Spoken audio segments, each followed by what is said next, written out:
Hi there, and welcome to today's episode of Finding Wendy, where we dive deep into the journey of wellness, self-discovery, and mental health. I'm your host, Wendy Limbertie, and today is Thursday, August 1st, 2024.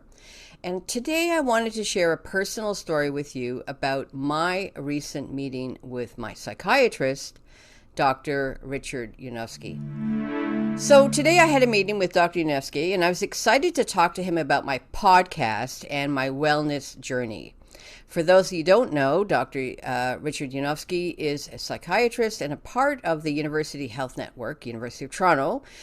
He has trained as a resident at the University of Toronto and completed his fellowship in consultation liaison psychiatry at the University Health Network, and he does work in the Toronto Western Hospital Bariatric Surgical Clinic.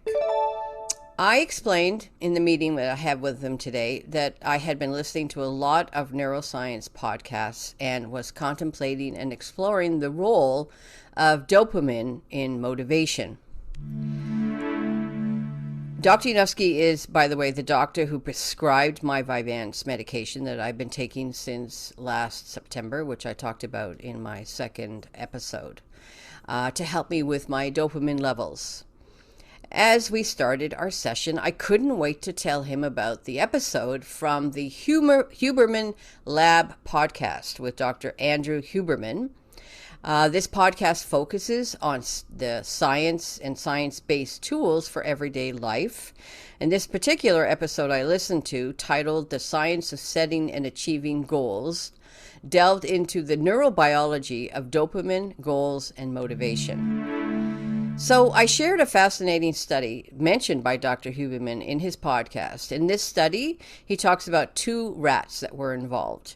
One rat was given a treadmill and voluntarily used it and subsequently became healthier as a result. The second rat was forced to use the treadmill, and interestingly, because he was forced to use the treadmill, didn't have that same motivation as the first rat, became less healthy. So the study highlights the importance of motivation and autonomy in achieving positive outcomes.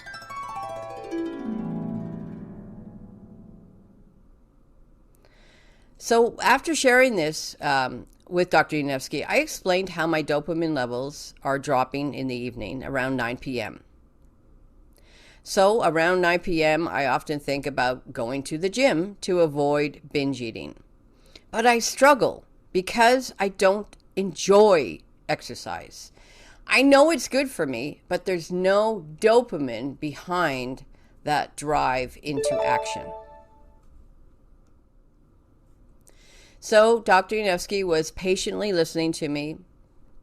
When I asked him for his opinion, he said something that really struck me deeply. He asked, "Wendy, why are you so hard on yourself?" He reflected on the persistence of deep underlying belief that I seem to have, that I'm missing something akin to willpower or free will.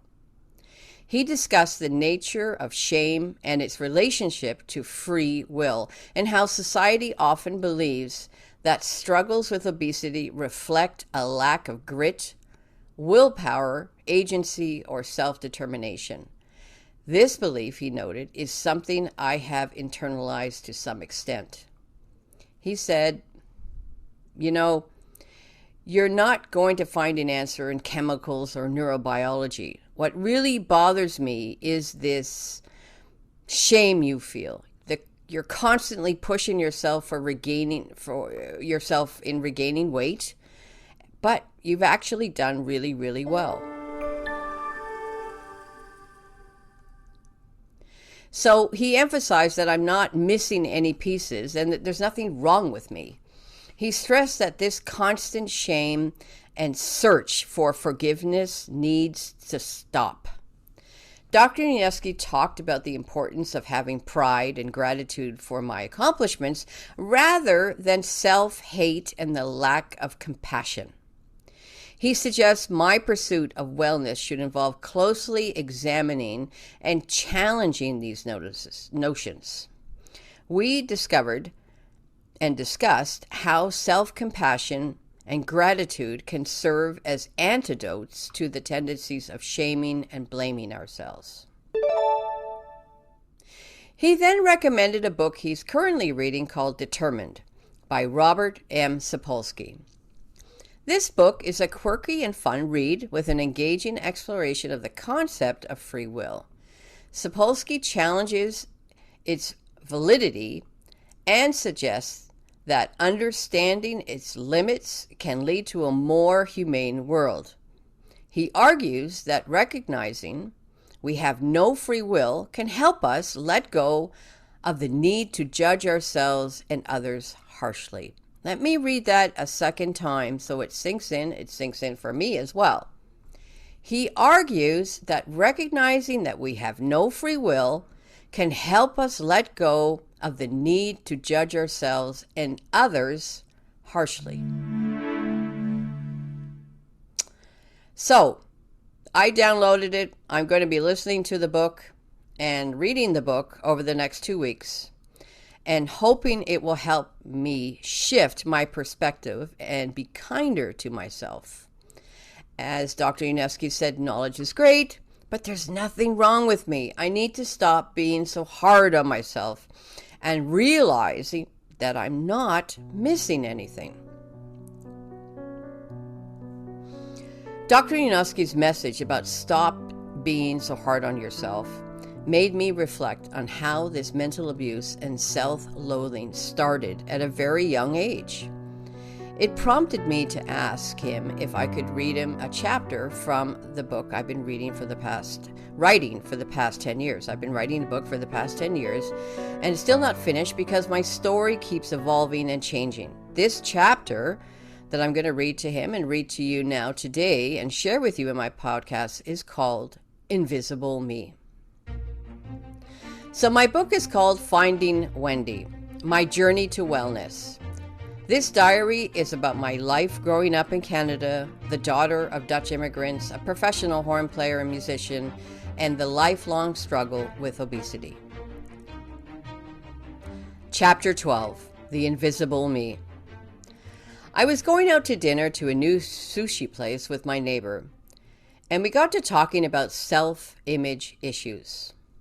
I pointed out to him that looking deep into my soul, my becoming a horn player, and a good one, directly was the result of the pleasure I felt after I performed, and as a result of that feeling, that my body image felt invisible.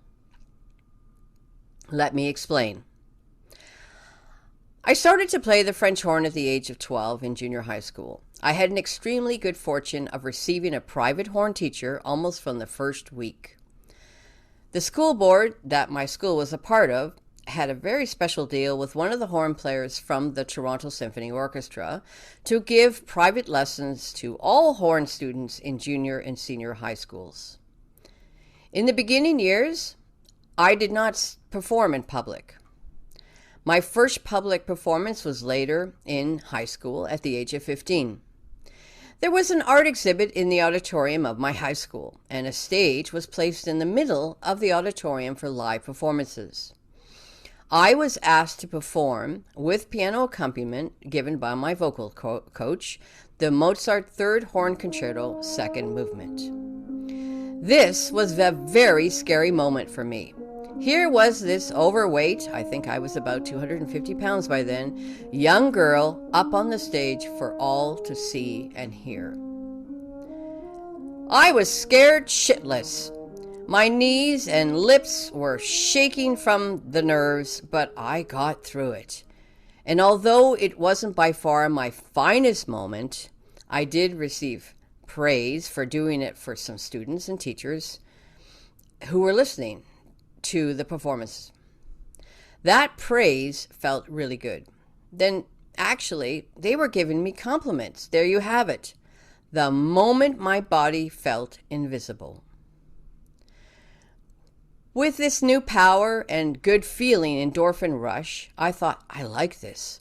I love playing in public. If I become a good player, then people will like me for being a good horn player, and then they won't notice my hideous, obese body. Ah, but this good feeling didn't last. My bubble was blown apart for a few weeks. When I got home later that night, my mother told me that my dad had attended the performance and that he left in disgust. I was shocked and very hurt, of course. She explained that he felt totally embarrassed that his fat daughter was up on a platform stage for all to see and hear. So now, not only could everyone see his obese daughter, but she also was making a spectacle of herself by playing her horn in such a terrible manner with cracked and missed notes all over the place. I didn't talk about the performance at the dinner table the next night. It's as if, again, I didn't exist.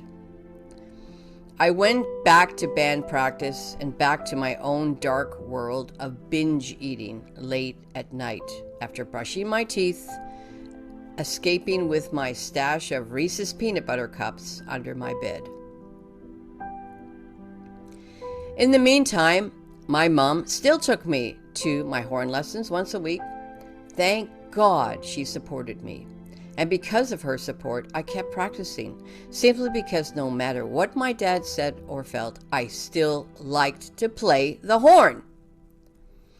Over the next 3 years, I did not invite my dad to any of my performances, fearing he would once again be embarrassed and hurt me again.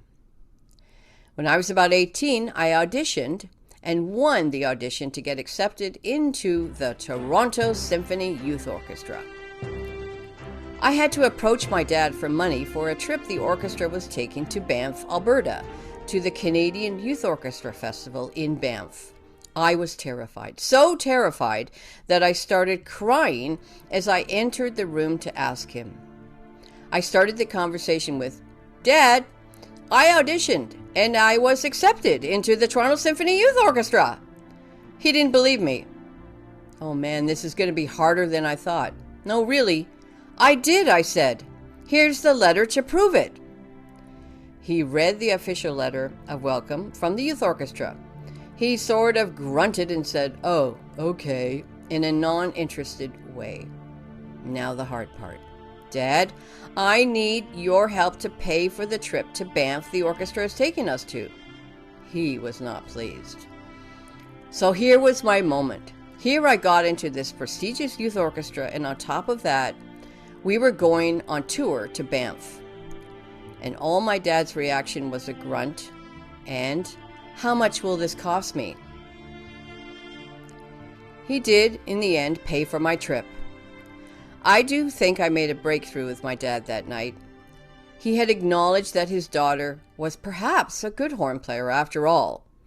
From that moment, he started attending my concerts again, and this time did have sort of complimented me on performances, although he always compared our youth orchestra concerts to recordings he had heard at home and thought the recordings were better. Duh! Of course they were better. Anyway, the criticism was still part of our post-concert reactions, but at least it wasn't as much about his disgust of my body. My young years as a horn player were not easy, but I did get through it in some way. Performing in public was the greatest high I ever experienced, and playing well, even more of a kick. Those happy endorphins were as addictive as my peanut butter cups, and I wanted more. As I always told my friends when they asked, "How did you come to be playing the French horn and become a musician?" My answer to that question was, well, I didn't choose the horn and music. The horn and music chose me. So that was the end of that chapter. So after I finished reading this chapter to my doctor, he shared how it saddened him to hear how many of his bariatric patients have been hurt or bullied, not only by their parents, but also society. These experiences of shame and punishment often start at a young age, and it's heartbreaking. In my own story, both my parents, not just my father, contributed to these feelings. Dr. Yanofsky reminded me that it's time to stop feeling shame and seeking forgiveness, and to stop being so hard on myself.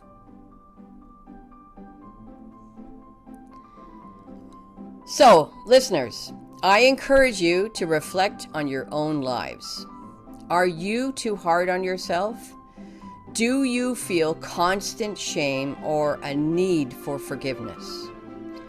Remember, you're not missing any pieces. You're complete just as you are.